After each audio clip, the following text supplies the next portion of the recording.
Hello, everyone. How are we all today? Hi, David. Hi, Dabin King. Hi, Stephen. Hi, Alex. Awesome. So we got a few guys on already. Right. So some guys were complaining about the volume on these live streams, that the volume is too low. I have been doing a bit of tinkering, and just let me know what the volume is like now. I think it is a bit higher now, and just let me know if it's still too low. I think I know how to turn it up a little bit more. If it's too high, then just obviously let me know. I don't want to burst your eardrums.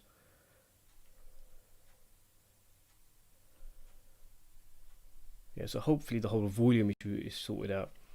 Obviously, I can't hear my own volume. I don't know how high or low it is, and it's only when YouTube processes the live streams and uploads them, which takes about a day, that I listen to the live streams, and I listen to them and I hear the quality of the audio, and it's so poor and it's so low and I can hardly hear anything.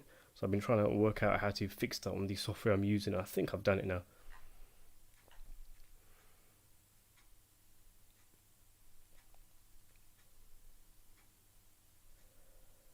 All right.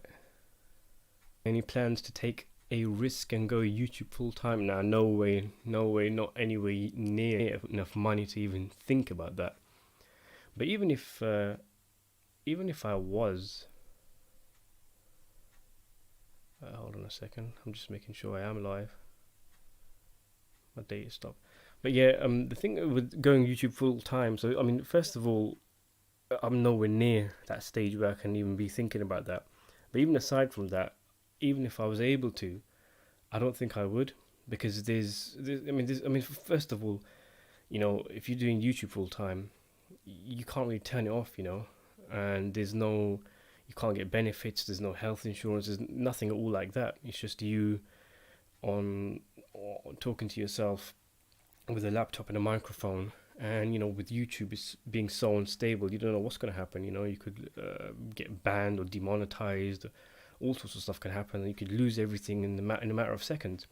But one of the main reasons I don't think I would ever do YouTube full time is because once you quit your job and once you start doing YouTube full time, your primary focus now is money. So the reason why you're making videos primarily is to make money. So if I started doing that, I would have to stop talking about a lot of the things I like talking about. Older movies, black and white films, gangster films. I would have to start talking about stuff that's popular, like superhero films and all these kind of stuff, because that's where the views are. But when you're not doing it for the money, when you have a job and it's a hobby where you like to talk to people online and all that kind of stuff, you can talk about what you want. You have that kind of freedom. So there is a sense of there's great freedom in doing YouTube, but not doing it full time. There is a lot of freedom in that. So yeah, dab banking. I don't think I would ever. I mean, obviously I can't at the moment anyway, nowhere near. But if I could, I don't think I would ever do YouTube full time. You also, Dabbing King's also asking, can we see the teddy bear videos again? Yeah, I remember those. Those were fun. Yeah, for those who don't know, one of the very first kind of videos I used to upload was these videos I made using teddy bears I found lying around the house, and I would make little short films, 5 minutes, 10 minutes. One was about an hour, I think. Just little stories like a monster chasing them, like that kind of stuff. I really enjoyed it, and I'm not trying to toot my own horn. I thought they were really good, but a lot of them got banned and everything because I was using real music from films and all that kind of stuff. So I don't think I'd be putting them up on YouTube again. My account would probably get deleted.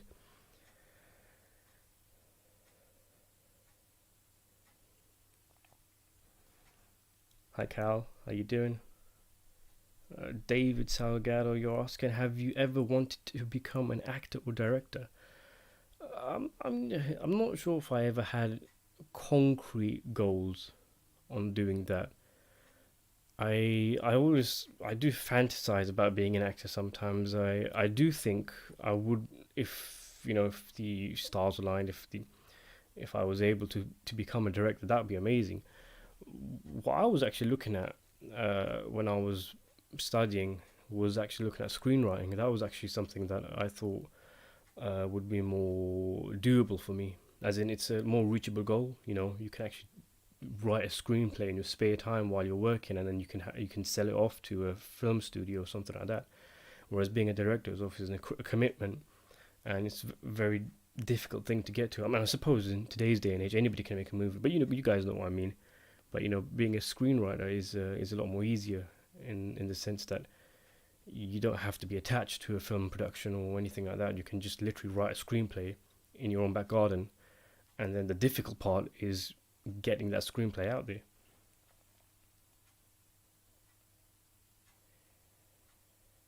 Dabbing King's asking, "What's your opinion on Rotten Tomatoes?" Not much, to be honest. I don't really look at it too much. The way the rating works, I think a lot of people misunderstand it because obviously it's a case of the a critic gives it a thumbs up or a thumbs down, don't they? And the whatever you call it, the final review is not a account of how good the critics think the film is. It's whether they give it a thumbs up or thumbs down. So it's not the best way to decide whether you want to watch a movie. Many people have criticized it. Martin Scorsese, for one, has criticized Rotten Tomatoes. I very rarely ever look at it. To be honest, I never look at it unless there's something specific I'm looking for. I see you're asking also what's the most reliable place for reviews. That's difficult to say. IMDb is full of fake reviews, full of it. Trust me. This is speaking as someone who used to do work for IMDb. I used to do voluntary work for the site, and there's so many fake reviews. And even aside from the fake ones, you don't know the quality of who's reviewing things. As in, is it some 7-year-old who's hardly seen any films? Or is it a veteran of cinema who knows what he's talking about? So, if you're asking what's the most reliable place for reviews, I guess it would be specific individuals. If you follow a certain film reviewer and you're aware of his taste, you kind of get what he likes, what he doesn't like. I think that's the best way to gauge how good or bad you think a film might be before it comes out. But obviously, the best way is, of course, watch the film yourself. David Salgado's asking, what is a better George Lucas movie, THX 1138 or American Graffiti? I haven't seen either of them. I've always wanted to watch both of them, especially American Graffiti. I've heard so much about it. But I think the only George Lucas films I've seen are his Star Wars films. So yeah, not seen either of them, David.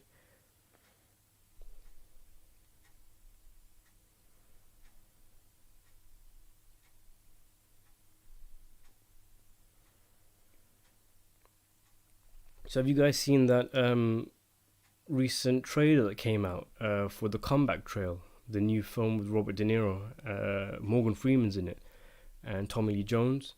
I thought it looked quite good. I might do a trailer review tomorrow or the day after.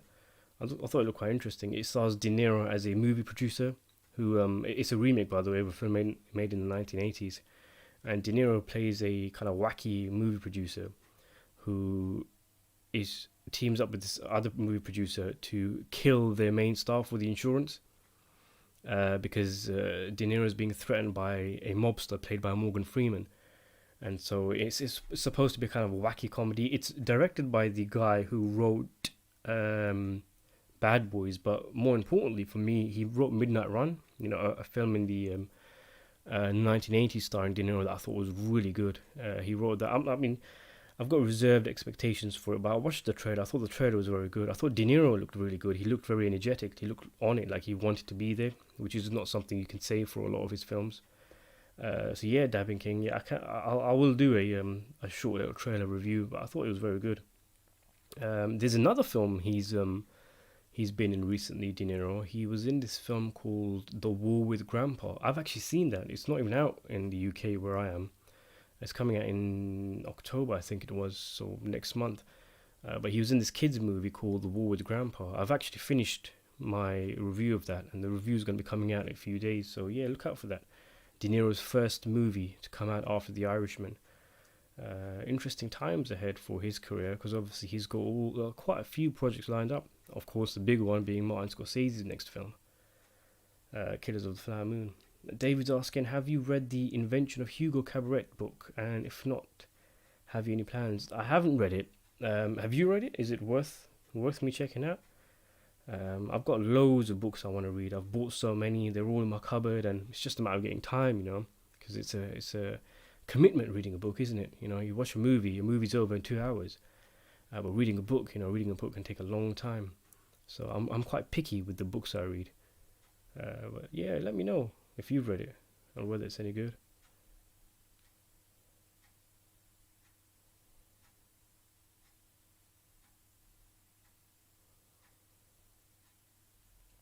So has anybody seen Tenet, the new Christopher Nolan film? I want to check it out. I've heard that it's not as good as his usual content, and I've heard there's been major talk about the sound quality being really poor, which is something I noticed with The Dark Knight Rises and Interstellar. You can hardly hear what people are saying, but the explosions and all that are really loud, and the sound balance is off. From what I hear, that's the word on the street apparently, and the film is very complicated. But yeah, I mean, there's not a lot of films coming out now, are there, at the moment? That's the really big one, isn't it? Oh, Dabbing King, because you're like family to me. Thank you so much, Dabbing King. That means a lot. You've been there from day one. Oh yeah, so it was alright, was it? Well, how would you rank it? Where would you put it among Nolan's films?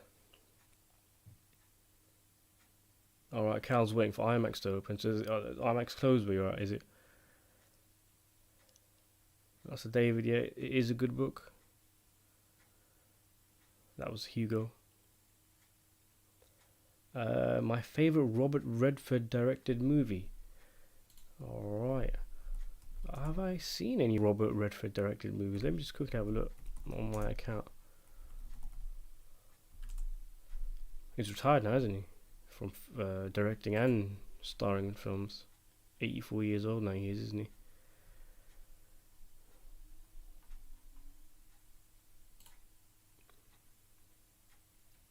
I actually haven't seen any film directed by Robert Redford. There's a few on here, like Lions for Lambs and Ordinary People, that I've wanted to watch. I've heard a lot about, but I haven't not seen any of them, David.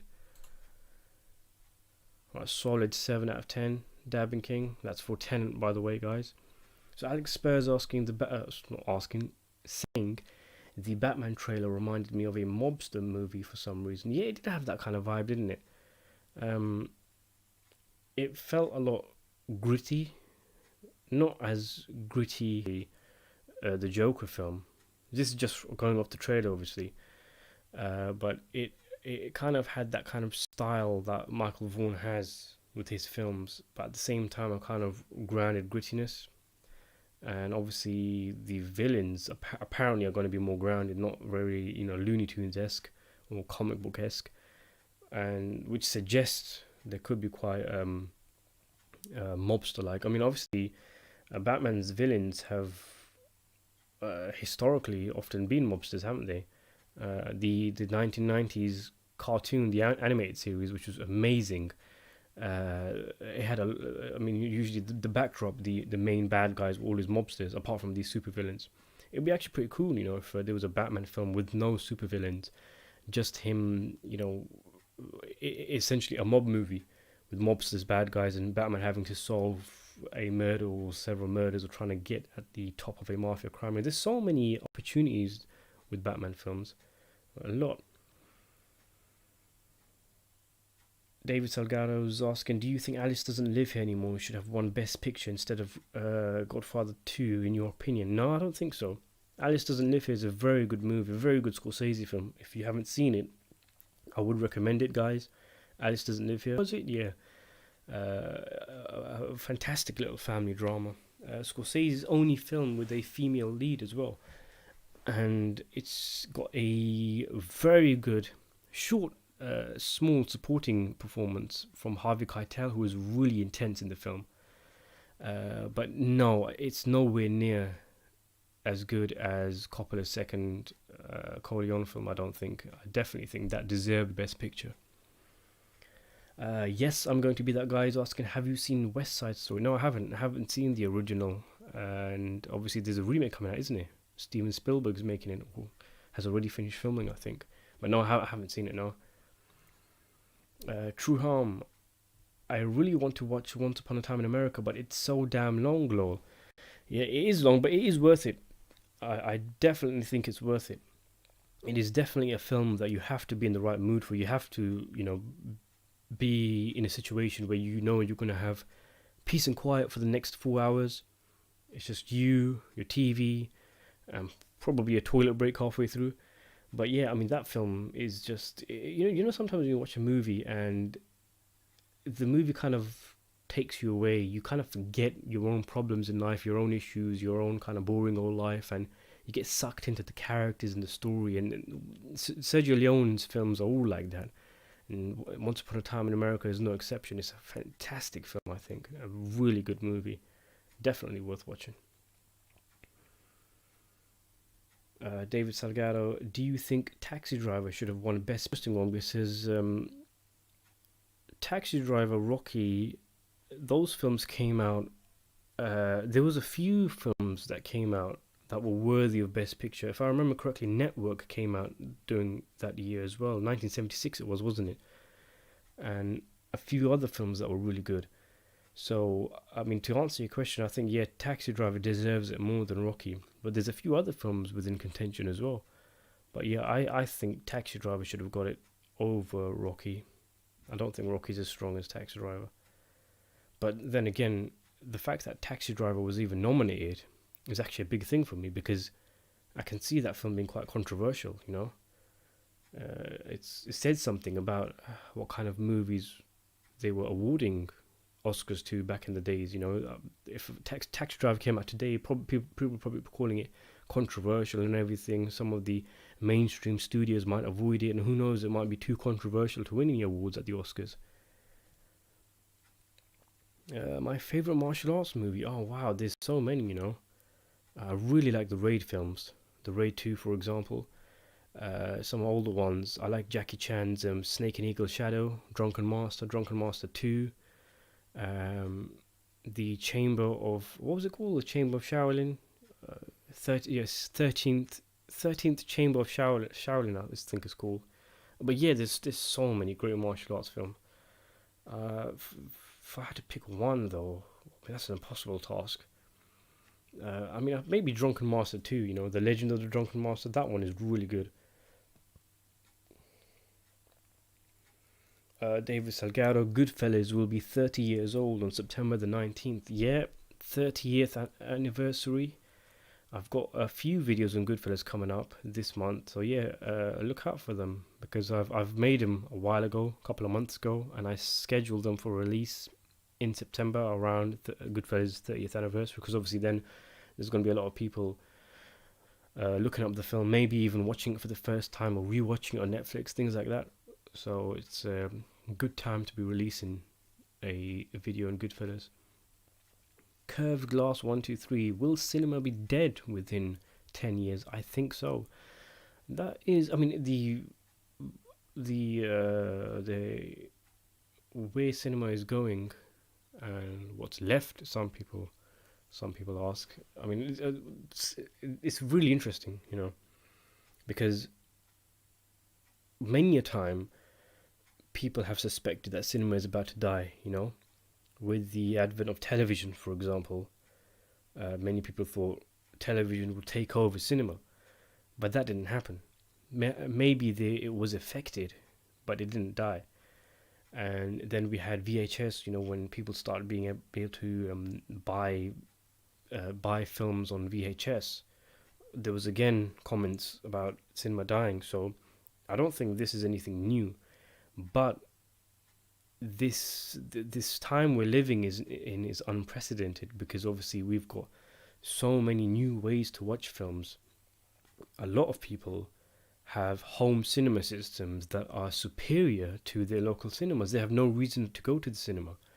And then you have streaming companies who are making movies and releasing them on their streaming platform, films that are not even coming out in cinema. You know, The Irishman is a great example. Obviously, that did have a small theatrical run, but in general, most people watched it on Netflix. There's so many movies that come out only on Amazon, only on Netflix, only on Apple's one, on Disney's one. So we are living in unprecedented times. But obviously, you have the COVID thing, which again, I mean, the streaming platforms must be laughing. You know, I mean, aside from all the the death and all that, in terms of business, it's a kick in the teeth to cinemas, and it's just the streaming platforms could not have hoped for uh, a better situation. Everybody at home, nobody able to go out, cinemas closed. This is the time to start pumping out great content so people get hooked to the streaming platforms and start watching movies on the streaming platforms. So who knows what the new norm is? Who knows what the new norm will be? But will cinema survive? Was your question? Within 10 years, I think it will survive. What I think will happen is that, like True Harm says, it will evolve. It will change. It will have to adapt. In many ways, what's happened is very good. In my opinion, because I am a person who feels that mainstream cinema is quite poor at the moment. Hollywood studios don't take enough risks. They intentionally pander to certain demographics that they know are just gonna pump them full of money. And there's loads of issues, absolutely loads of issues. I can't stand the fact that they keep remaking classic films. They've got no original ideas. They keep making these movies for hundreds of millions of dollars, and because of that, they can't afford to take risks with those films. I don't. I'm going off on a tangent here, but there's just so many things wrong with Hollywood, and it's actually quite good that a rival has sprung up, and this rival is in the form of obviously streaming platforms, and with filmmakers like Scorsese, the Coen brothers, David Fincher, all of these guys making films with streaming platforms. It is telling. It does say something. It is pointing a finger, and it is suggesting that cinema is moving in another direction or the direction. I don't think cinemas will be dead. Uh, there's within. I mean, obviously, your question was within 10 years. I think 10 years is perhaps too soon, because there's many filmmakers that are pushing for the cinematic experience. Some films are probably going to have, like James Cameron's Avatar 2, probably going to have elements of them where you can only watch them at the apex to the best of the film's ability in cinemas. But yet, I think it's going to evolve. Cinema will evolve. I don't think it'll die, but we are at a point where there could be some kind of implosion in mainstream cinema. Kal-El says, I hope not, but it's highly likely. With the new norm, COVID future, who knows? Yeah, who knows? We will have to fight to save cinema. True Harm's asking some of my favorite horror films. Okay, well, I mean, I like those kind of monster films like Aliens, Predator. I'm a big fan of the Alien franchise and the Predator franchise, especially Aliens, and the first Predator movie. I'm a big fan of Italian giallos. Those films like Mario Bava's movies, Blood and Black Lace, Bay of Blood, and also Dario Argento's films. Like Suspiria, and all those kind of movies. Let me just have a look at my ratings, just to give you a better idea. But I am a fan of horror films. I really, really like John Carpenter's films. The guy who made Halloween and The Thing. The Thing is one of my favorite films of all time.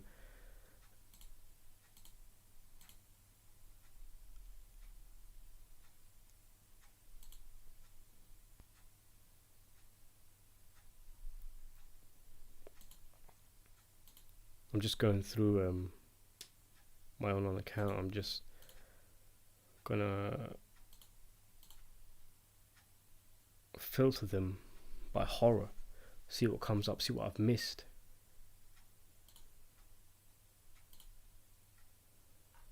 Oh no, it doesn't look like you can.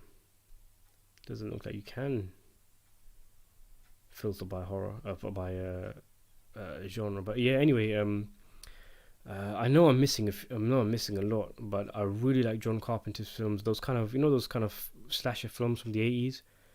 Uh, Films like Return of the Living Dead or Nightmare on Elm Street, Halloween. I really like those kind of movies. Not Friday the 13th. I can't stand those films.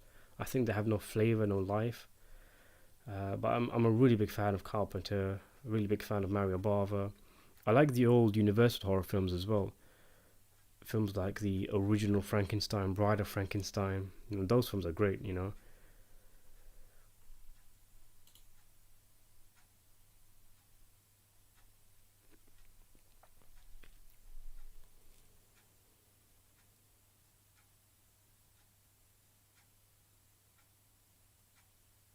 Stephen Butterfield's asking, what do you think caused cinema to be like it is now? Well, there's a number of reasons, many, many different reasons, and it's something that's accumulated over time. Ultimately, the simplest answer, I think, comes down to money and greed. Studios just being greedy is what it is. You can make the argument that the state cinema is in now started with the demise of the Hollywood New Wave with films like Heaven's Gate, where the almost free hand of cash that the studios gave to filmmakers ended, and this meant the power was now back in the studio's hands, and they were picking and choosing what films got made, what films didn't get made, and I say maybe that's where it started.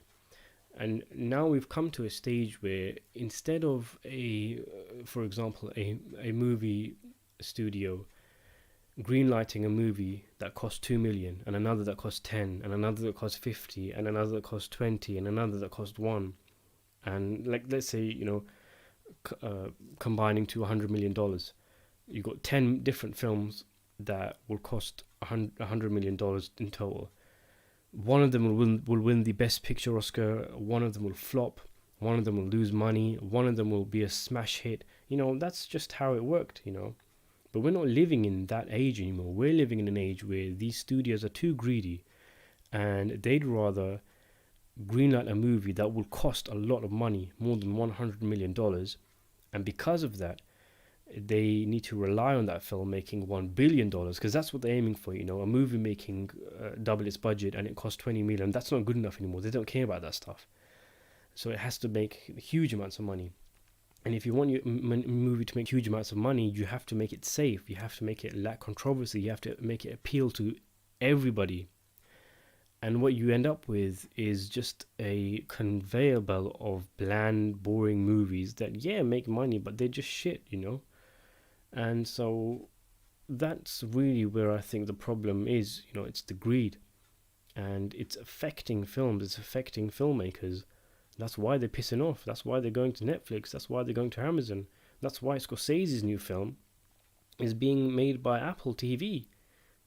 Crazy. The guy, you're going to have this film, the first Scorsese film to star De Niro and DiCaprio in, and it's going to be coming out on your iPhone.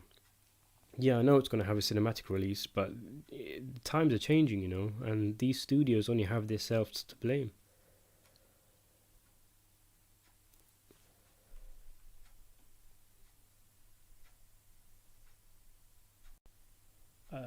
Fulci, Lucia Fulci. Yeah, I'm not as as a big fan of him as I am of Bava and Argento. Maybe I've just watched the wrong films. I've seen City of the Living Dead and a few others from him. I like the gore effects in his movie. I like Zombie. Zombie was a really good film. I've actually got that a review of Zombie coming out soon. But I like the gore and the blood splatter of his films.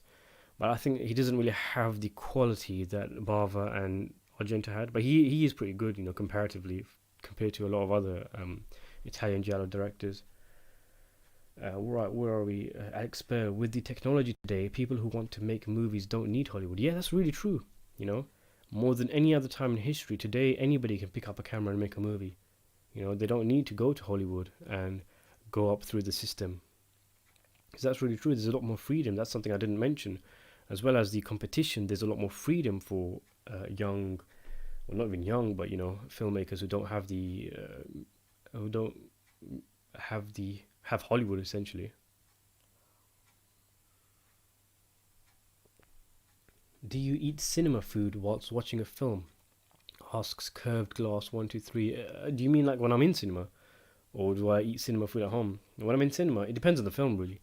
If it is a popcorn film, if it's a superhero film or these kind of movies, then yeah, I get a bag of popcorn, a drink. I'm there. I think it's just really a cultural thing. Yeah, sometimes I don't even wanna, but I just do it. I think it's just ingrained within us sometimes, these kind of things. But if it's a film that I'm really interested in, like what was the last film that I was genuinely interested in that I went to watch in cinema? I think it was Blade Runner, the sequel to Blade Runner. Yeah, for those kind of movies, yeah, I don't have any popcorn or anything like that because I'm focused on the film itself.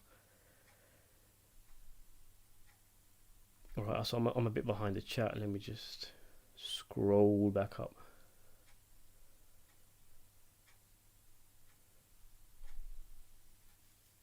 True Harm, are you interested in the upcoming Dune adaptation? I am, yeah, I'm really interested in it, more because of the director than anything else. I don't know much about the Dune universe. I've never read the books.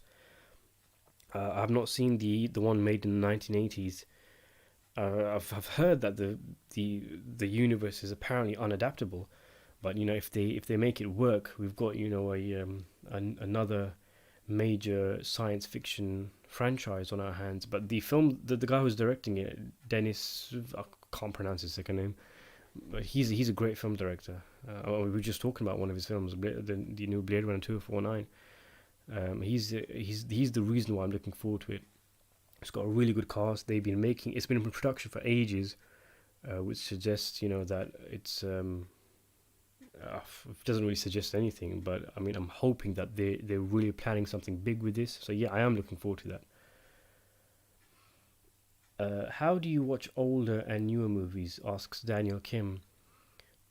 Newer films, I tend to wait until they're on DVD and Blu-ray.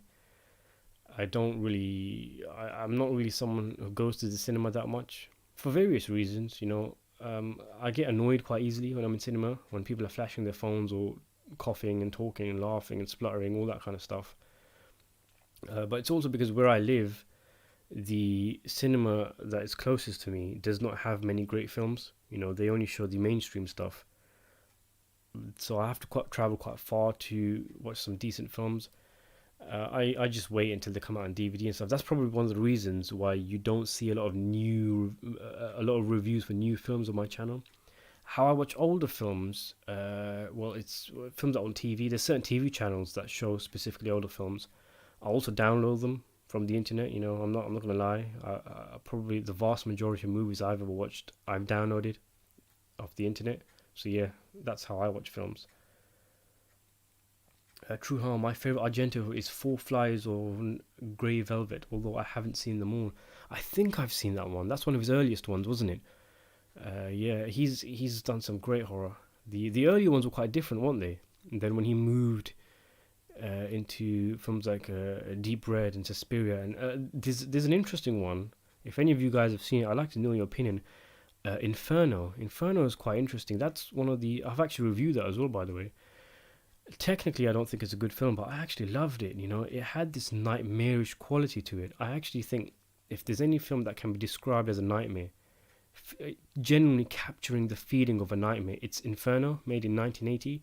A really spooky, creepy film. And there's actually things that happened in the film that have happened to me in nightmares before I watched the film. Like a lot of my nightmares involve me in claustrophobic dark corridors and things like that, where things don't quite make sense, the layout of where I am, and you get that kind of stuff in Inferno. Perhaps not a good movie technically, but it just had something, With all these Jallios, we all have our favourites. Like Cal, for example, I just mentioned The Beyond, 1981, Full Keeper. Ironically, I didn't actually like that one, even though I like a fair few of his films.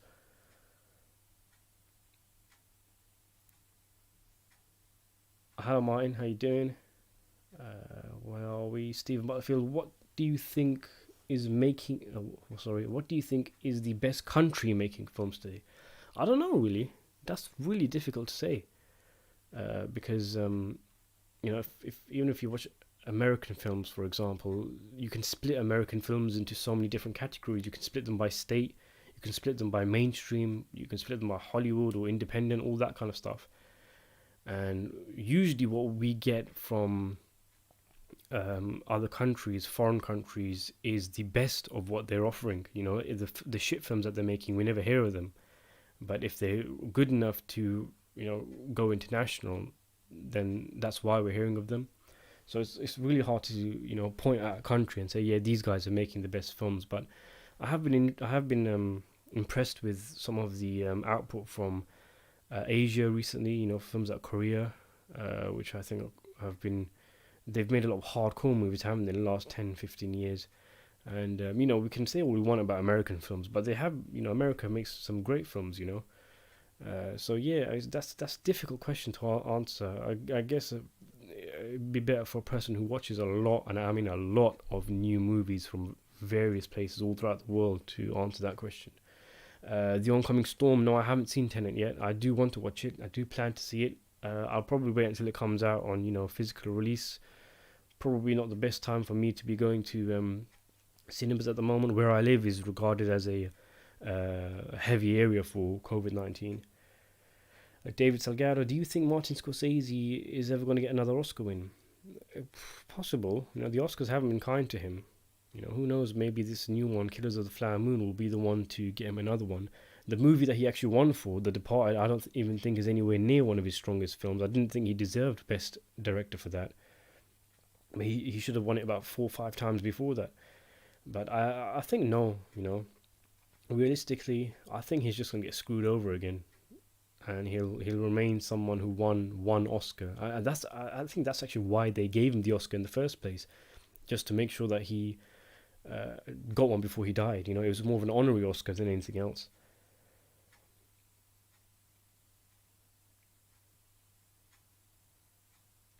One Missed Call 2 is the scariest movie I've ever seen. I can't even find a place to stream it legally or illegally. Says, yes, I'm going to be that guy. One Missed Call 2. Interesting. I have not seen that.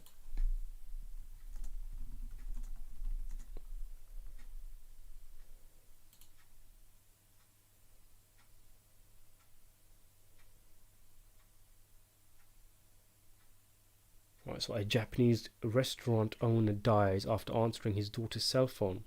Other people are getting strange same ringtone calls as well and dying painfully.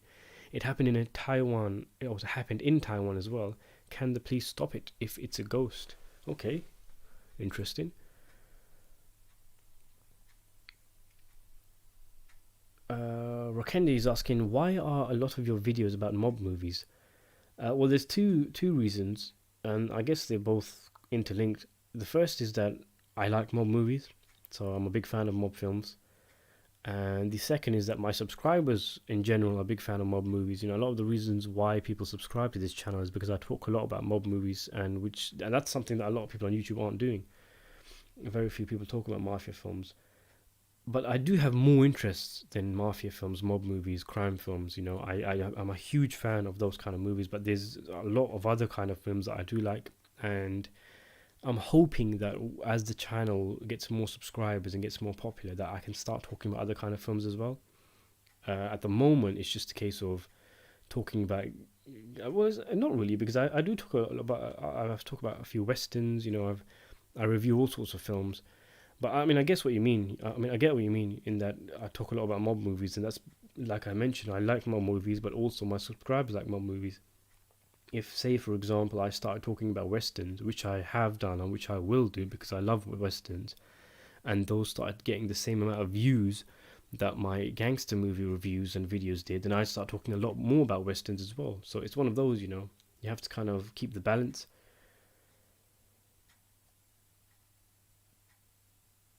Hi Cyborg. Dabbing King, have you had the chance to watch The Witcher yet? Highly recommend it if you've seen the books as well. Amazing. I haven't, no. I've played some of the third game. I never. It was unfortunate because I bought a whole lot of games and classic games that I just hadn't played, and then when basically I just got too busy, and The Witcher was one of them. I was really enjoying it, and I like the lore of the whole thing, the world building, and I was interested when they announced that they were making a TV series. But from what I hear, that it isn't actually that good. I mean, I know you're saying it's highly recommended, and I might just check it out if I have the time. But I've heard a lot of some people really like it, some people don't like it. I've heard something about the time, as in it's confusing, like it jumps forward and back in time. But I mean, this is just hearsay. You should just watch it for yourself to decide, and that's what I might just do. Cal L, have you seen the uncut Tinto Brass Caligula? I haven't. No. Oh, infamous film, isn't it? Infamous. So many great actors in it, and it's basically a porno, from what I hear. Would you recommend it, Mr. Red? Hello, how you doing? David Salgado, do you think Goodfellas should have won Best Picture instead of Dances with Wolves? I, believe it or not, have not seen Dances of Wolves yet. Um, I wanted to watch. I wanted to watch it on TV because the uncut 4 hour version was on TV, and I missed it. The day it was on. Real shame. But I haven't seen it. I think Goodfellas is amazing. It would take a really good film to beat Goodfellas to win Best Picture. So I'm hoping that when I do watch Dances with Wolves, it turns out to be better than Goodfellas, because that will be some achievement. I'm not really a fan of Kevin Costner though, if I'm honest with you. Stephen Butterfield, do you think the Oscars are important? No, not as a film fan, as a film viewer. I mean, they make for good conversations, as in, you can talk with your mates about, did this guy deserve an Oscar, did that guy deserve an Oscar? But in general, they're meaningless. They only really have meaning for the people that win them. Because, of course, if you're an Oscar winner, you can earn more money on your next movie because your pedigree has been raised. Perhaps a film director who wins an Oscar is able to get a project greenlit that he otherwise wouldn't have got greenlit. So you get loads of situations like that. So I don't think they're important for film fans. Ultimately, I think they're given way too much credit. But unfortunately, they do actually have value for the film industry, the people in the film industry themselves. Did you watch Tenet? Asked Cyber. No, I haven't. A couple of people asked me that now. I haven't seen it yet, and I probably won't be going to the cinema to watch it. I mentioned why. I mentioned that because where I live is quite a hotspot for coronavirus at the moment. But there's also another reason, which is that people are saying that it's really hard to understand what people are saying in the movie. Like the sound mixing is quite poor, and a lot of the dialogue is done behind a mask. And people are saying that these are people the people who are saying this are people who could understand Bane in The Dark Knight Rises, who could understand every word in Interstellar, and they're saying this about Tenet. And I had trouble understanding people in previous Christopher Nolan films, so I'll probably wait until I can see it with subtitles. That I think because Christopher Nolan, I mean, he's a great director, but he does have some poor things about his films. And one of the things is the sound mixing. It's very strange how the music and the sound effects are so loud, but you can hardly hear what anybody's saying in a lot of his films. This was especially true for me that I found in Interstellar and The Dark Knight Rises with Bane. So yeah, I'll probably wait until it comes out on physical release. Do a movie review on The Good Shepherd, asks David Salgado. Yeah, I might just do that. De Niro's second directorial film. It's pretty good. I don't remember much of it. I think I was too young really to understand it fully when I first watched it, but I remember liking it. I was kind of creeped out by it. There's one scene, I don't know if this is, yeah, it's not a spoiler because you don't know the context, but this woman is thrown out of a plane while it's moving, and I found that really creepy when I was a kid and I watched it. I've been spamming your links again on these other YouTuber comments, so I, I don't know what to thank you or what, Davin King, because promoting the channel, I'm so grateful if you're doing that, but you might get me banned and they might think it's me. David Salgado, favorite movie of the 2010s? Oh man, that's difficult. That's a whole decade. I really couldn't say off the top of my head. Um, when was There Will Be Blood made? Now that was 2008 or 9, wasn't it? So yeah, that was two years too early. I'm not sure, to be honest. Alex Spur. I've heard that Western movies died off a bit because of gangster movies. Yeah, I've heard that as well. That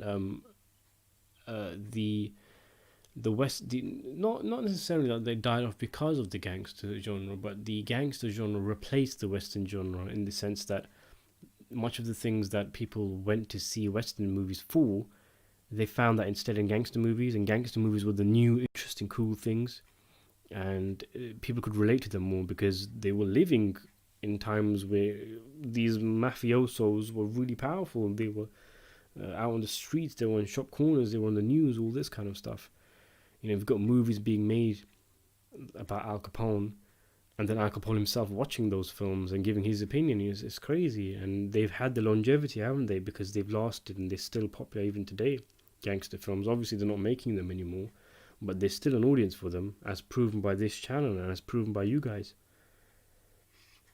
The Oncoming Storm. Have you seen The King of New York, directed by Abdul Ferreira? I recently rewatched it and I thought it was great and hugely entertaining. Christopher Walken's best performance. I haven't, no.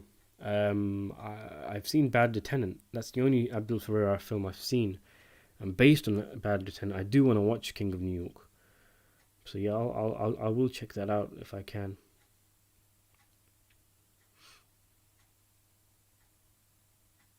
Sorry, David, I don't understand your question. What do you got to say the old videos on this channel? Cyborg's asking, what's your opinion on Denis? Okay, I'm gonna try, guys. I don't know how to pronounce the name. Villeneuve.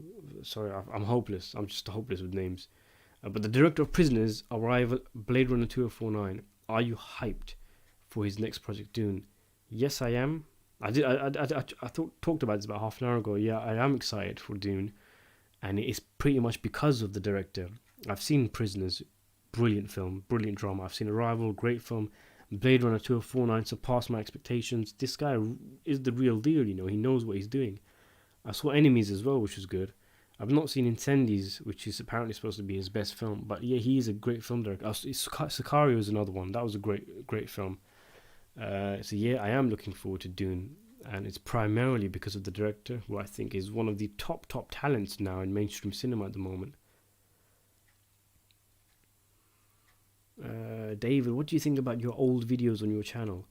Well, I mean, I look back and sometimes I cringe, as I think most people on YouTube do.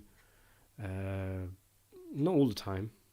Sometimes it's the voice quality or it's my monotonous voice or other elements where you look back on, and those are the kind of things you improve on. That's why you watch your older videos if you do. I don't really do that, but when I have done, I've tried to look at what people complain about and what I don't like about it and try to improve on them. Thank you for your answers, Cyber. Well, thank you for the questions. Thank you for being here on this live stream. I'm really grateful.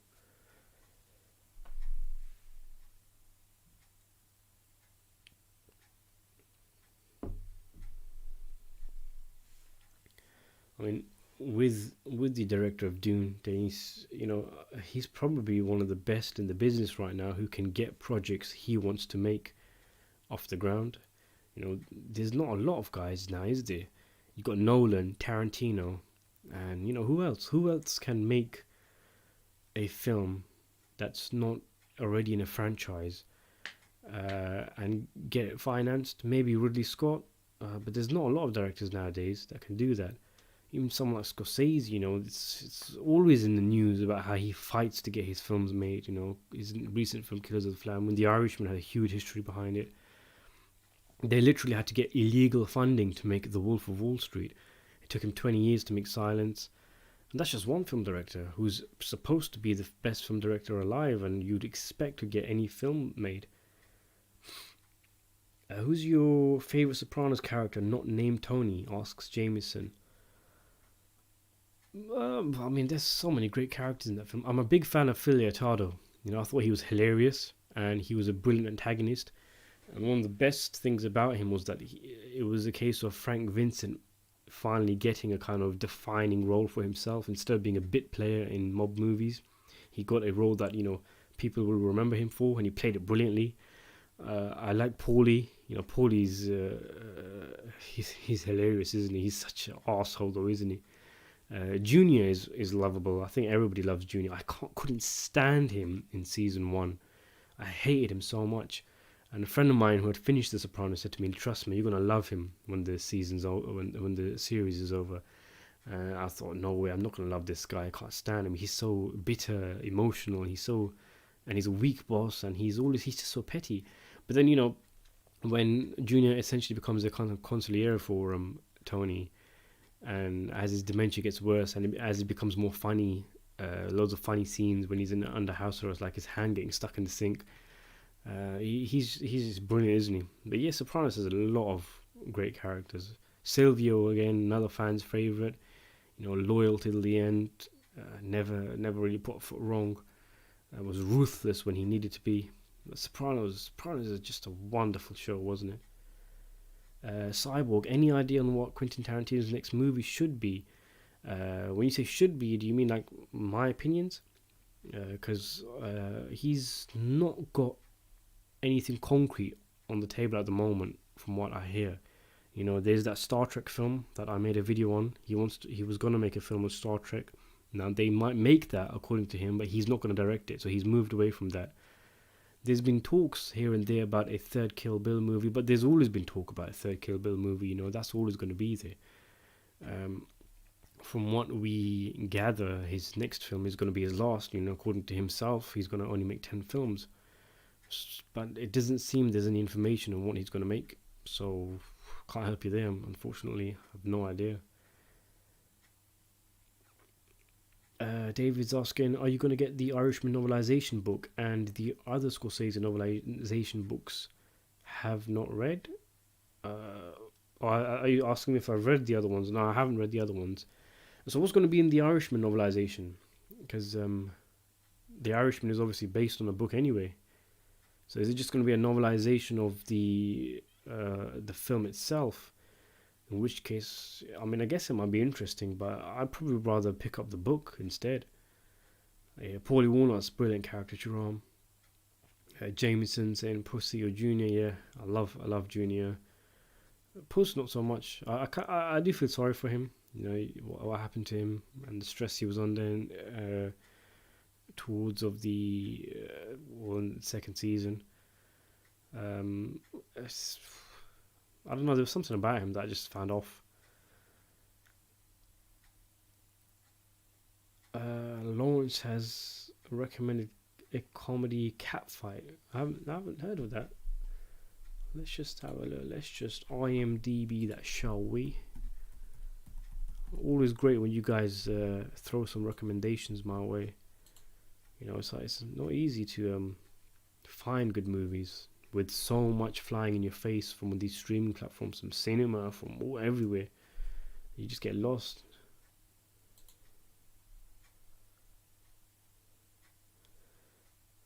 The rivalry between two former college friends comes to a head when they both attend the same glamorous event. 2016. Alright, cool.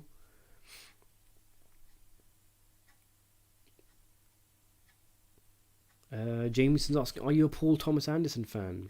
If so, what's your favourite PTA film? I am a fan of him, but much of my saying that I'm a fan of him relies on There Will Be Blood, which I thought was brilliant. I absolutely loved There Will Be Blood.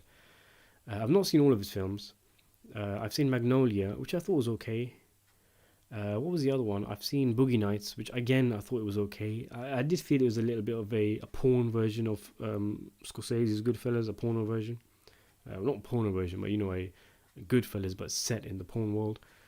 I've seen The Master, which was a fantastically acted film, if rather vague and I mean, maybe I'm just too stupid to understand it, or maybe I should rewatch it, or maybe I should read up on some literature about the film to better understand it. But I didn't really get 100% what was going on, but I did really enjoy the film.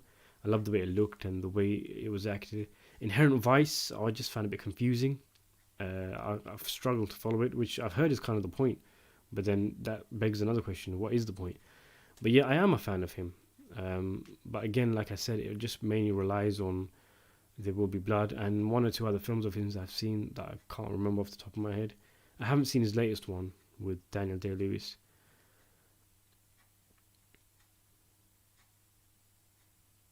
Vlotsman is Volsman. Sorry. Have you seen Last Man Standing, a Bruce Willis gangster movie in 1996? It's kind of cheesy, but I liked it. I've been trying to watch that for ages, ages. It's been on TV so many times. It's always on TCM. I've just never managed to get a chance to watch it. It's actually a remake of A Fistful of Dollars, isn't it? That's what I heard, which in itself is a remake of Akira Kurosawa's Yojimbo. And they just changed the setting to a kind of I think it was Prohibition. You'll know, wouldn't you? 1920s, I think it was, a gangster movie film. But yeah, I do want to watch that. I've been trying to watch it for ages. True Home. I hope Tarantino's last film is horror. That'd be great, wouldn't it? You know, him making a horror film.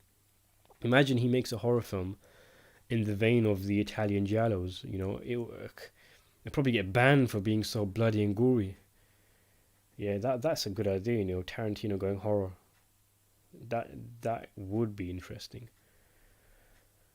The Oncoming Storm. I've seen Tenet twice now in theaters with subtitles, and I thought it was really great and unique. You'll definitely benefit from watching it at home with subtitles since it's very complex. Yeah, I mean, that's one of the main reasons why I'm waiting. You know, it really frustrates me when I go to the cinema and I miss even one line of dialogue. It pisses me off so much. But obviously, when you're at home, you can rewind it, or you can activate subtitles if you're watching it on Netflix or something. So yeah, that's definitely what I'm going to do. David, I've been to the store. I saw the Irishman novelization book. It was an adaptation of the movie. So that's strange. Then, does that mean it's a novel? It's basically a novelization version of the film. Did you open it? Because I mean, it does sound interesting, but I mean, like I mentioned, ultimately, if you want a book version of The Irishman, surely you just read the book, I Heard You Paint Houses, which the film is based on, which has so much more information than the movie, and which is a really good book. Even if it isn't true, which I mean, a lot of people doubt its validity. I'm not going to comment on that, but it is a very entertaining mob book.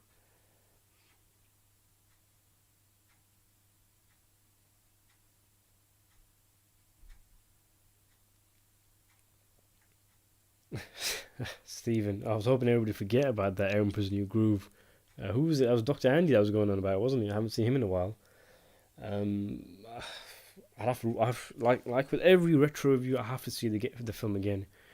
And right now, I'm not really rewatching films. I just don't have the time, you know. I've got a lot going on at the moment. A lot with the YouTube channel as well. But yeah, I mean, one day, Stephen. No promises of when that's going to happen.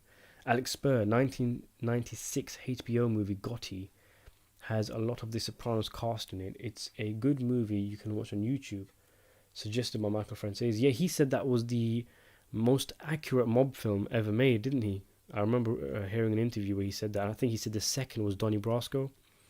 I've seen Brasco, great film. I've not seen Gotti. It's one of the few acclaimed mob films that I've yet to see, and I really want to watch it. Like you mentioned, I mean, I know it's got a lot of Sopranos actors in it. Yeah, that's one I really want to watch. And as soon as I watch it, I'll review it on the channel. Jameson, definitely agree about Boogie Nights, although I'm a sucker for Goodfellas, so it's one of my favorites from PTA. Yeah, I mean, just because it's made in the same vein as Goodfellas doesn't mean it's a bad film.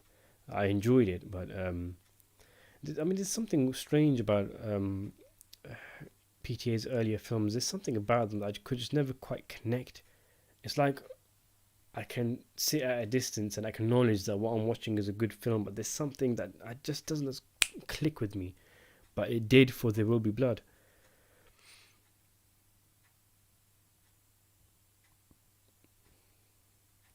David's asking, do you like Scorsese's first movie, Who's That Knocking at My Door? That was the black and white film, wasn't it, with Harvey Keitel? Honestly, I don't remember much of it. Um, I remember, was that the one about the fact that he had a girlfriend that had been raped and it was affecting him spiritually and religiously? I think it was, wasn't it? I don't really remember it, to be honest. Yeah, Mr. Red's talking about. Hold on, where are we? The chat's running away from me. Yeah, Mr. Red's talking about Last Man Standing. I've seen it before. It's not bad. It's a remake of Fistful of Dollars and Yojimbo. True Harm. I've been wanting to check out some of the Cassavetes films. Do you have any recommendations? I'm going to flip that and I'm going to ask you guys the same thing because I've not seen any of Cassavetes films. He's one of those directors I always hear about, but I've just never got around to actually watching any of his films.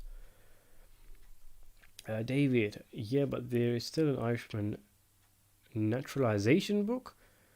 It has the picture of the poster on the movie on the cover. Yo, next time you're in the store, check it out. See what it is. See what it's all about. Mr. Red, Kal-El, the 1996 HBO Gotti film, is a lot better than the Travolta one. No, I'll tell you what, the last shit I took is a lot better than the Travolta Gotti film. That film was horrible, wasn't it? It was absolute shit. It was so boring. How can you make a mob film that's boring? If you're going to make a bad mob film, make it something like Mob Town, one that we can sit and laugh at. But that film was horrible. I reviewed it on the channel, by the way, if you guys want to see it. Do you have Disney Plus? Asks David. No, I don't. Stephen Butterfield, what do you think is the worst thing a film can do? Be boring is the worst thing I think a film can do, Stephen. There's a lot of sins a film can commit, a lot of things I don't like, but the ultimate one is being boring. I can forgive everything in a film if it has a level of entertainment to it. Like say for example, a film like Mad Max Fury Road, yeah. I was disappointed because I kind of thought that Mad Max himself was shafted in the film. It was more about Furiosa and her beef with what was his name, Immortan Joe. Now that's something I didn't like about the film, but the film itself was so damn entertaining. It was so amazing and exhilarating. Who cares? About the whole Furiosa thing. So the good outweighs the bad. But I've seen Ghost of Mars, a terrible film from John Carpenter, but I loved it. I've seen so many films like that are bad. Technically, on a technical level, they're bad films. They're not good films. But if they're entertaining, you can forgive all that. Who cares? We're not bloody film critics, are we? We're not sitting there with our notepads and pens, saying, "Oh no, look, they got the boom mic in the shot here." Oh no, this part didn't make sense. Who cares? The best thing a film can do is be entertaining. The absolute worst is be boring. I've seen a lot of films that have won Oscars, that are acclaimed, that are historic, that are classics, that I just found boring. And that for me, Stephen, is the worst thing a film can do.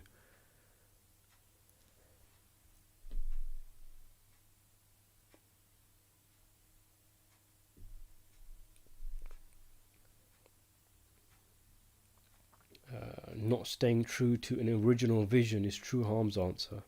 That's an interesting answer. Would you put someone at fault for that? Would you point the finger at maybe a studio, the director, or the entire crew? Or was it just a case of, right, the director or the filmmakers had a vision, but they failed to achieve it?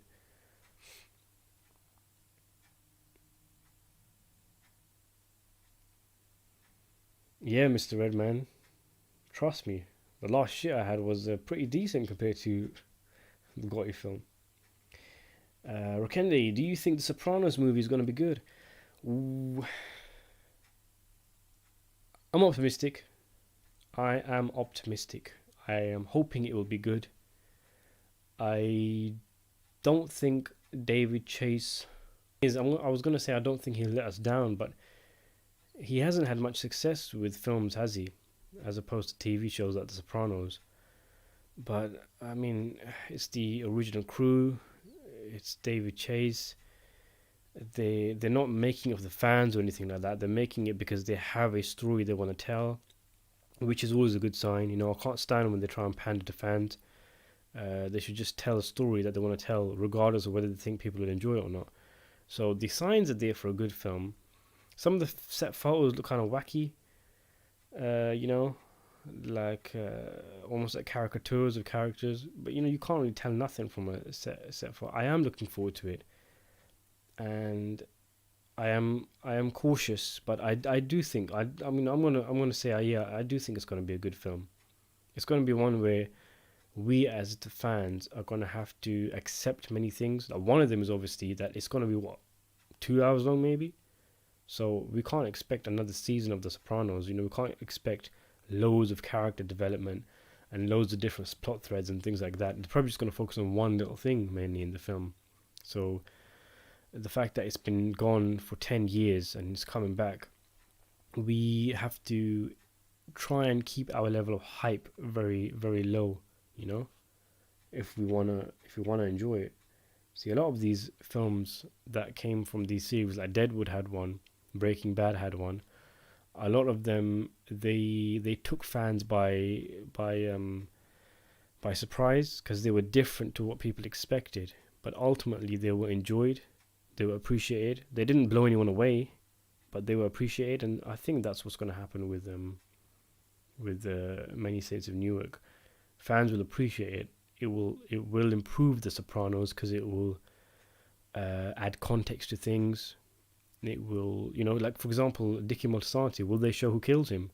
That will add a lot of context to the scene where Tony sends Christopher to kill supposedly the guy the cop, the former cop who killed Christopher's father. So there's loads of things like that.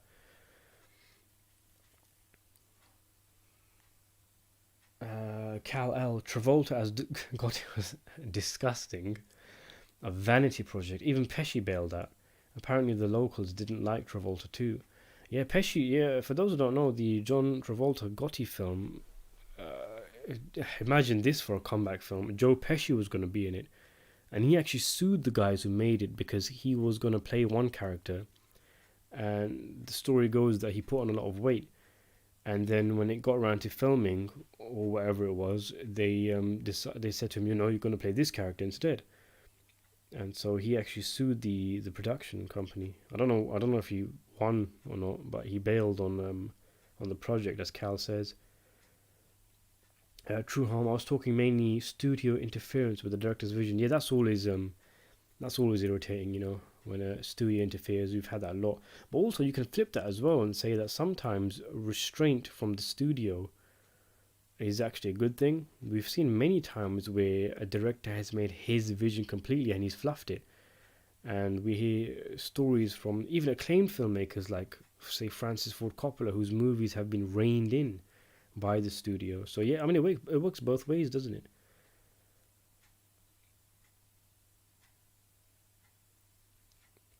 Mr. Red, has anyone seen Tom Hardy's Capone yet? Not quite sure. I heard it's pretty awful. And the director is a terrible director. He directed that horrible 2015 Fantastic Four movie. Well, Mr. Red, I've actually seen it and I reviewed it on my channel. So if you type in Cineronter Capone 2019, it'll probably come up. But to give you an idea of my thoughts, remember when I said about my last shit was better than Gotti? My last case of explosive diarrhea was better than the Tom Hardy Capone film. It was absolutely awful. Really terrible. But to the film's credit, I'll say, to the film's credit, I'll say that unlike Gotti, it was so bad it was actually entertaining, because there's things that happen in it that make you laugh out loud, like Tom Hardy's acting, or the fact that the film is famous now, or infamous, or most notable for the fact that Capone shits himself like 2-3 times in the film. So yeah, there's loads of things that it's actually come back to me now. This one scene in it that I found so funny, where Capone is he's basically shitting himself in the middle of an interrogation with the FBI. You have to see it to believe it. It's hilarious, and he's farting away. It's such a shit film, seriously. But it is entertaining for all the wrong reasons. But yeah, I mean, check it out if you want. I have reviewed it if you want to, if you check out my review. But yeah, to answer your question, I have seen it and it is shit. It is shit as people are saying. And I think because that was supposed to be Josh Trank's big comeback, wasn't it? And I think he's finished now. If that was his big comeback, are you going to be reading the rest of books that are turning into Scorsese movies? Yeah, I mean, I've read Killers of the Flower Moon already. I haven't reviewed it on the channel. I must remember to do so. But yeah, that's a good book, a really good book. If it turns out Scorsese directed something else, I'll probably read the book as well because obviously I'm following Scorsese movies on the channel for my subscribers, so it makes sense for me to read the book first. Where are we? Cyborg's asking, did you watch the Netflix show Mindhunter produced by David Fincher? I think it is the best Netflix show. I haven't. No, I've got it on my watch list. I actually watched the first 5 minutes, and I just never got around to it. It's the life I live. It's hard to commit, but I really want to watch it. It seems to be very same kind of milieu as films like Zodiac, which in my is my favorite, absolute favorite David Fincher movie, and I really do want to watch it. But yeah, thanks for the recommendation. David Salgado, worst Sergio Leone film. Well, it'd have to be the first film he directed. The what was it called? It was called something like Chariots of Rose or something like that. Let me see what it is. A lot of people don't even know about this film. I mean, of course, it's not Sergio Leone once he had the clout and once he was making films that he wanted to make. So that's probably why people dismiss it. But let's see. Yeah, it's called The Colossus of Rhodes. This is actually the first Sergio Leone film. It's not actually Fistful of Dollars. That came 4 years later. Or 3 years later, sorry.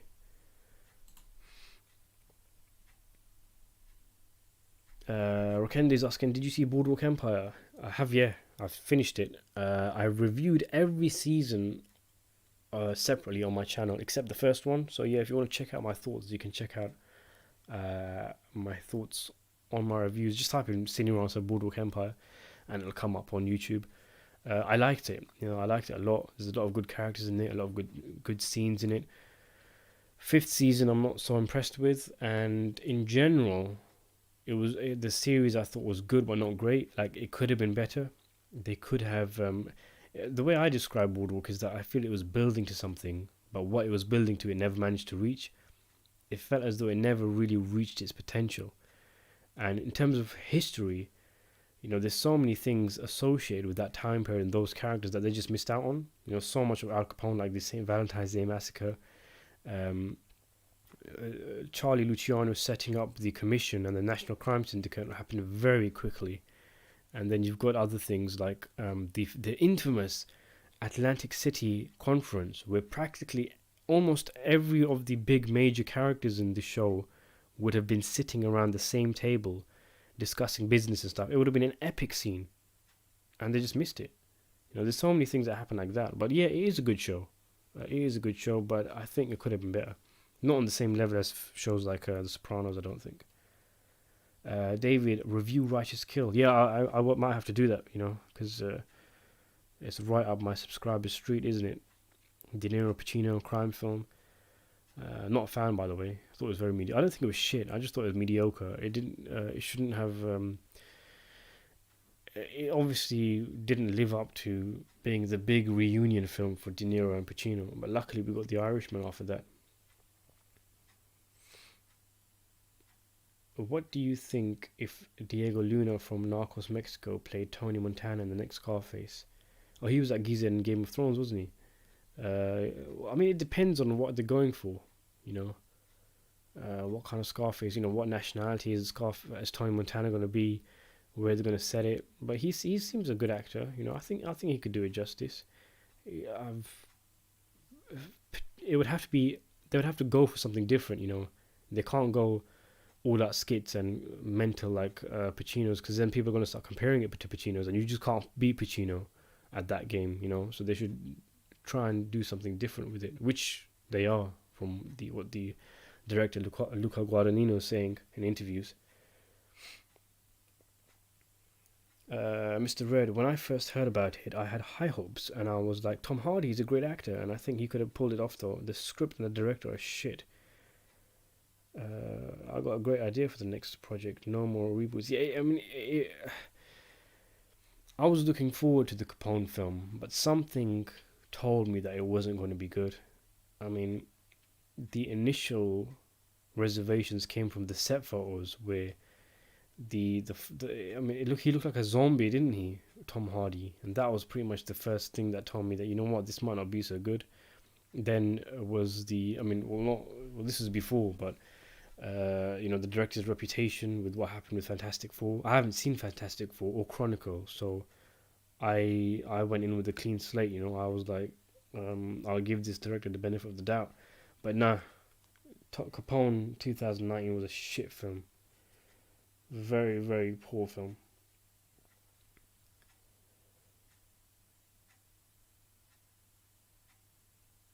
Hexper, check out the movie Arkansas on Amazon Prime. It stars. It's about drug dealers out in the country with Vince Vaughn and the guy that played Chalky White in Boardwalk Empire. Alright, cool. Oh, that was made this year, so it's a new film, is it? Oh, actually. Oh, yeah. It is the film you're talking about. Yeah, Vince Vaughn. Oh, John Malkovich is in it, Liam Hemsworth. Cool. Yeah, I've not heard of that. David Salgado, do you think Sergio Leone should have won an Oscar? And which movies do you think? Oh, yes, definitely. Definitely. Yeah, it's a tragedy that he never won an Oscar. It's a joke, you know. I mean, I know the Oscars look down on those kind of movies, spaghetti westerns. The Oscars are always 10 years too late behind everybody else. But the good, the bad, and the ugly. Once upon a time in the West, or at least once upon a time in America. Because Leone was established by then. But of course, the original release of Once Upon a Time in America was butchered, wasn't it? But yeah, definitely, definitely, Sergio Leone should have several Oscars to his name, not just one. My favorite film director of all time, and he just shafted throughout his career. Yeah, Mr. Red, I think Sergio Leone should have won an Oscar for Once Upon a Time in America. Masterpiece, brilliantly conducted. Yes, it was, wasn't it? And imagine working on that for years, perhaps even decades, and then the studio chops it up into a 1.5 hour film that is unintelligible. They say that the initial release of Once Upon a Time in America actually contributed to Sergio Leone's death. Like, it actually had an impact on his well-being, his physical well-being, and that does happen. If you experience traumatic events, it has an effect on you physically. And who knows? Because he was so depressed. That he's so depressed after Once Upon a Time in America came out. He's quoted as saying to his friends and stuff, "They ruined my film. They ruined my vision," and that. So that's very sad. I mean, we got a masterpiece version of Once Upon a Time in America in the end, but very sad the way Leone's majestic talent was never recognized. Not at least by the Oscars, but ultimately, who gives a shit about the Oscars?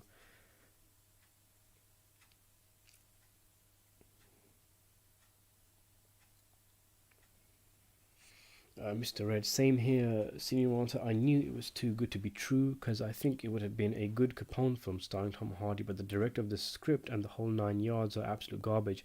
Yeah, I mean, Tom Hardy's a brilliant actor. He's a fantastic actor, and it was a really big missed opportunity to have him in your film, to have him playing a character like Al Capone, and then you delivered that film. By the way, I mean, yeah, I'm guessing you haven't seen it, but the film takes place during like the last couple of days of his life. You don't get any of the heyday, you know. So it's like watching the last half hour of a shit version of the last half hour of The Irishman, which doesn't make sense because there's no context to the film. Nobody wants to watch an old man, old Frank Sheeran, being ignored by his daughters and hobbling around on cane, being regretful about the past, if it's not going to show us the bloody past, and that's what one of the things that Capone does, it relies on you having previous knowledge of Al Capone because it doesn't tell you anything about him. But yeah, there's loads of things I hated about that film. You can check it out in my review.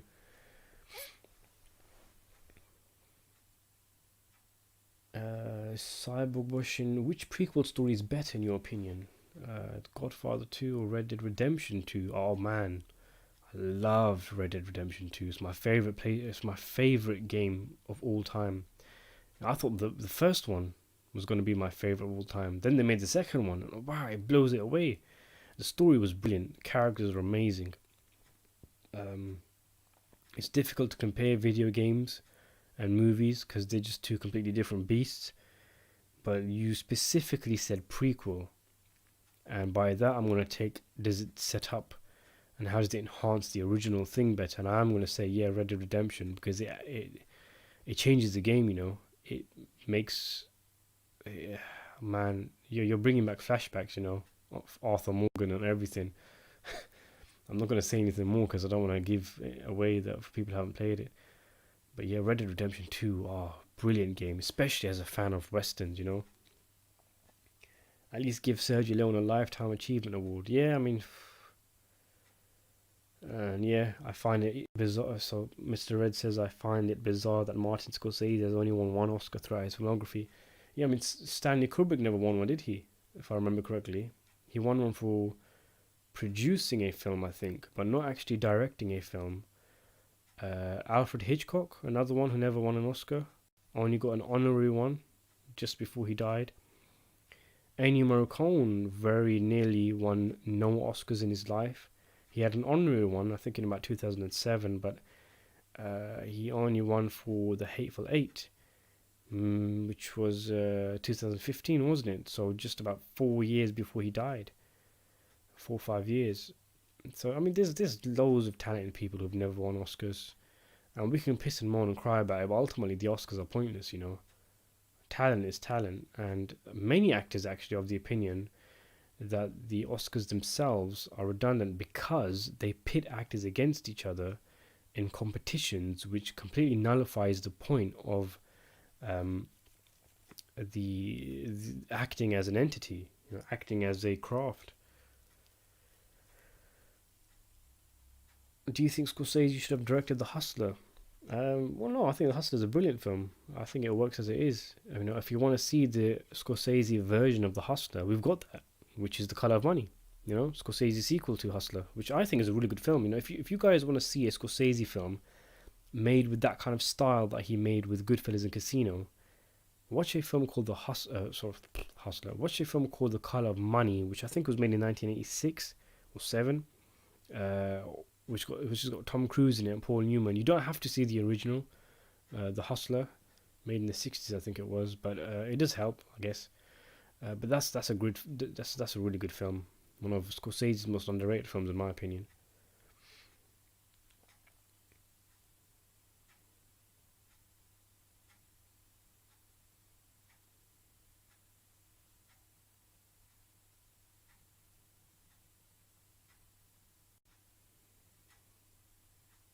Alright, guys, I'm gonna have to go in a little while. So if you got any questions, you might want to fire them away now. I think we'll go for another 10 minutes or so. Right, expert. I never even heard of Leone until Tarantino said he was this favorite director in an interview. Wow, really? I think Hollywood screwed up his career. So have you seen his films now, Alex? Since then, because I mean, when you say screwed up, I mean, yeah, I agree. Um, but I mean, he must have had a lot of recognition at the time. I wasn't born then, so I can't say by that. But I know I heard there's a story I like telling people.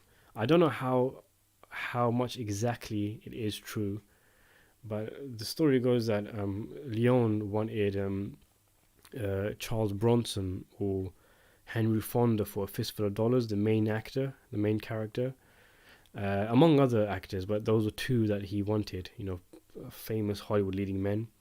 They both rejected it because obviously, who is this, fat foreign Italian?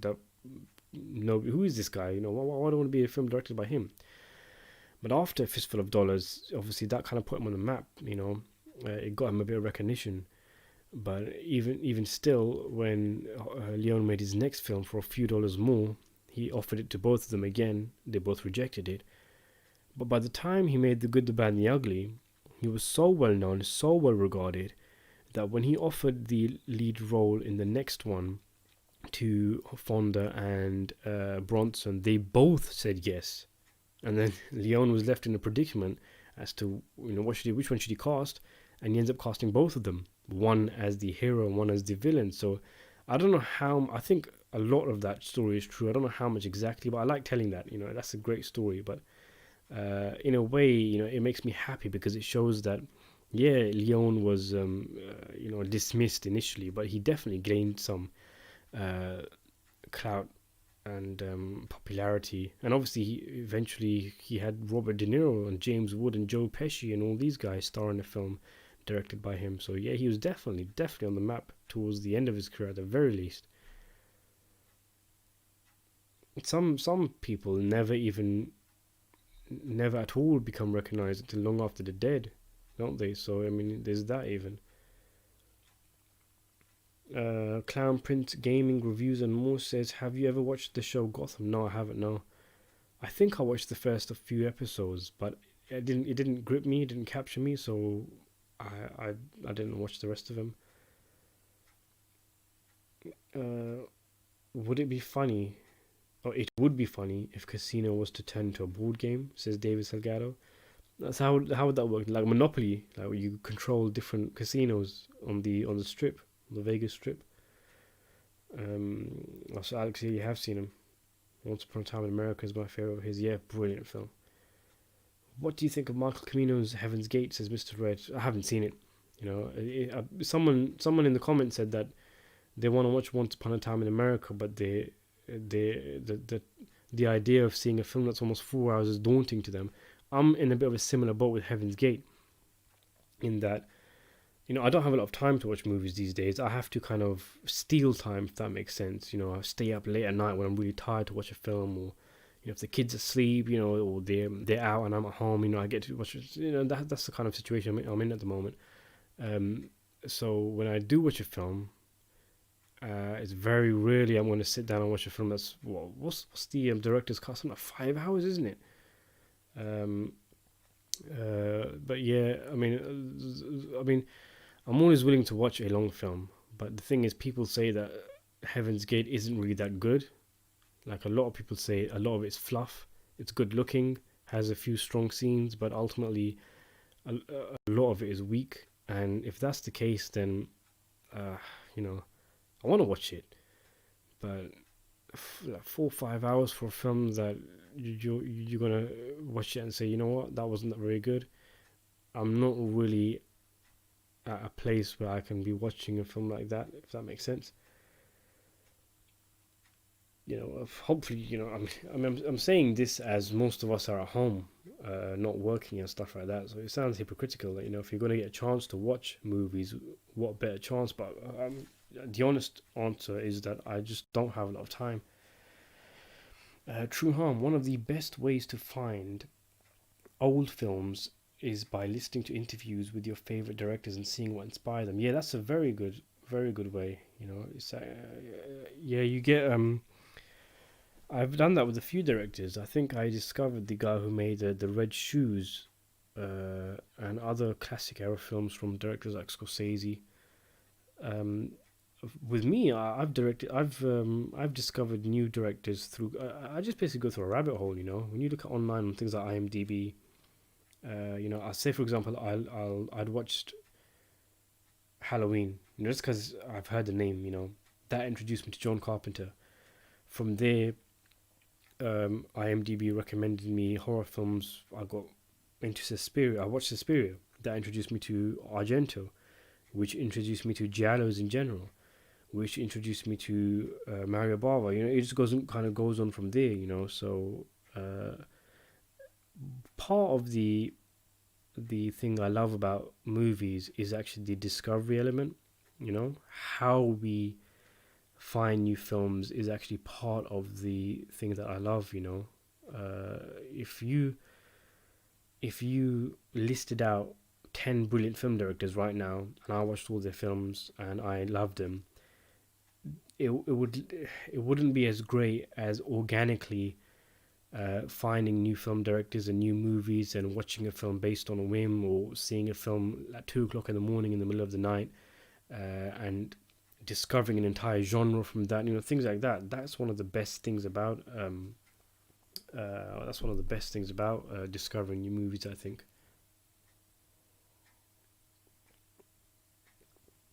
Cyborg, what's your opinion on Jake Gyllenhaal?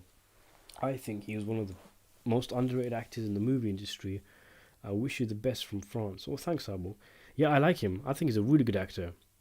I've seen him in a few films, Zodiac, Prisoners. He's here, there, everywhere. But like you say, he's quite underrated, isn't he? He's a great actor. Nightcrawler was another one I really liked. He's a fantastic actor, but he's very well established. Is he underrated? I think, yeah, you could say he's underrated. Is he? Does he get a lot of awards and stuff? I don't think he does, but he's a great actor. So yeah, I agree with you. I like him. Brilliant actor. In fact, I like him so much that I actually I keep an eye out on his career to see what films he's in, what films he's going to be in, and I check them out based on whether he's one of those actors that I'll watch a film if he's in it, if that makes sense.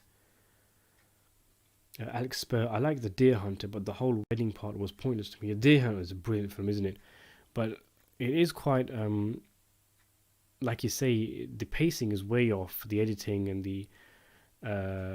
it feels like there's really long scenes that don't need to be that long. And I heard that this is a staple of Camino's career in all of his movies, but Deer Hunter is the only one of his I've seen. I mean, I guess the wedding scene establishes some of the characters. It also highlights how oblivious they were to the hell that they were going to be in. But I don't remember it. I don't remember the film that well. But I do remember, like you say, if I remember correctly, wasn't it like an hour before they even get to Vietnam? But I know that like actors like De Niro have said, it's not about the war. The film is not about the war. It's about the effect of these close knit group of people in this small town and the effect that the war had on them.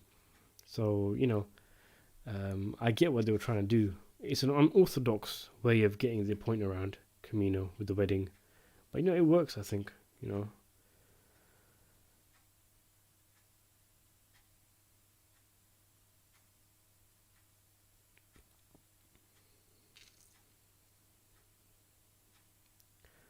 Right, guys. I think we've done 1.5 hours. I think it's been a quite a healthy live chat. I've enjoyed your guys' questions. It doesn't look like there's any more. So, I mean, unless my chat stopped. Sometimes that does happen. My chat freezes, and it's only when I turn it off I see like 20 new questions, which is really irritating. But yeah, so I think I'll leave it there, guys. I'll say.